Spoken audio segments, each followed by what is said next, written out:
Asalaamu calaykum waraxmatullaahi tacaala wabarakaatu. Kulanti wacan oo wanaagsan daawada meel walba aad naga daawanayso kusoo dhawaaw sheekadii jariska xoorkii yaraa qaybteedii shanaad.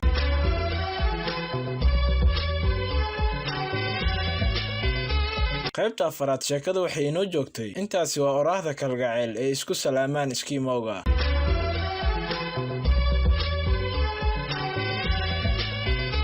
qaybta shanaad ee sheekada waxay noogu bilaabmi doontaa wiilashii sidii oo cali kula taliyey ayay yeeleen, waxaana halkaa ka suurtagalay in iyaga iyo nimankii iskiimowga ahaa is-afgartaan. dabadeedna naajuug oo ahaa madaxii iskiimowga ayaa khudbad soo dhoweyn ah oo aanay wiilashii ereyka ka seen halkaa ka jeediyey. cali baase gartay oo u turjumay saaxiibadii. kadibna markuu naajuug hadalkii soo dhoweynta ahaa dhameeyey ayaa nimankii xaggii reerka u dhaqaaqeen. wiilashiina way dabagaleen iyaga oo wax yar ka dambeeya. sidaana waxaa ku amray naajuug, waayo ka cabsaday haddii ay wiilashu daba socdaan in ay ragga gadaal ka weeraraan. digtoonaanta naajuugna waxay caddaynaysaa in aanay wili kalsooni weyn ku qabin xagga wiilasha, baqdinna ka qabaan in wiilasha xeelad u qarsoon ay la maagan yihiin. sidaa oo kale ayaa wiilashuna uga cabsi qabaan nimankan. waxay nimankii socdaanba oo wiilashii daba socdaanna waxay soo gaareen xaafaddii u horraysay ee iskiimowga degganaayeen. waxayna noqotay xaafad yar oo ka kooban dhowr buul oo gaagaaban, amase waxayna odhan karnaa qalwooyin laga dhex qoday taagag baraf ah. dadkii xaafadda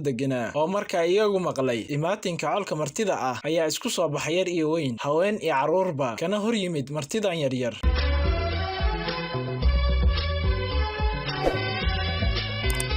haddaba iyaga oo iskiimowga ku hawshan soo dhoweyntii martida ayuunbaa mar keli ah uun qayle iyo buuq isla ogsaday. iskiimowgana waxa u caado ah in ay dhaqdaan eey waaweyn oo badan. eeydaana waxay ku xiran yihiin xero weyn oo ku taala xaafadda bannaankeeda. markii haddaba qayladii iyo gurxankii ay maqleen ayaa waxay garteen inay balaayo ka dhacday xeradii eyda. halkii bayna ka gurmadeen. anwarna eeyihiisii roori oo dayuuraddii la soo raacay ayuu markiiba ciddiisii ka dhex gartay intii kale eyda ahayd. markaasuu xaqiiqsaday in oo kolay tagay xeradii eyda iskiimowga oo dhexgalkii oo dhex galay isaga oo meeshii ku cusub, ayna isku boodeen isagii eydii kale. halkaana qayle iyo gurxan ka bilaabmay. wuxuuna anwar malaystay in eygiisii oo dhex galay eydan waaweyn, wuxuuna ka yaabay in ay laba cad u kala gooyaan. dabadeedna halkiibuu ku cararay oo u gurmaday.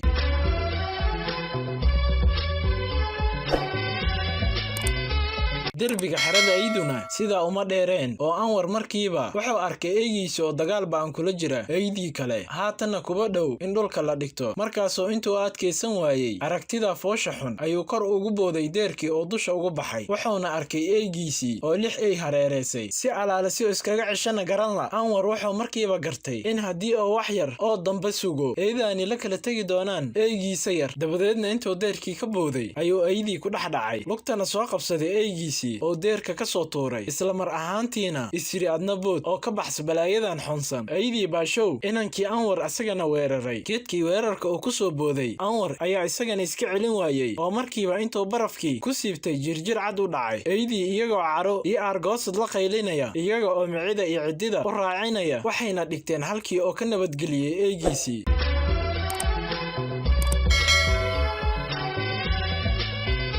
inankii anwar baa naftiisii iskugu timid. eydii dugaaga ahaydna waxayba ka dhigtay rag ay kala boobayso. hase ahaatee naajuug oo isna gurmud ugu soo horreeyey way la noqon weyday in inankaa yar ee isaga u martida ah halkaa ka dhacda geeri foolxun oo ku dhex dhintay eyda. kadib intuu xeradii u booday ayuu eydii warankii dabada u qabtay. dhowr kale oo iskiimowgii ahna intay iyana deerkii ka soo boodeen.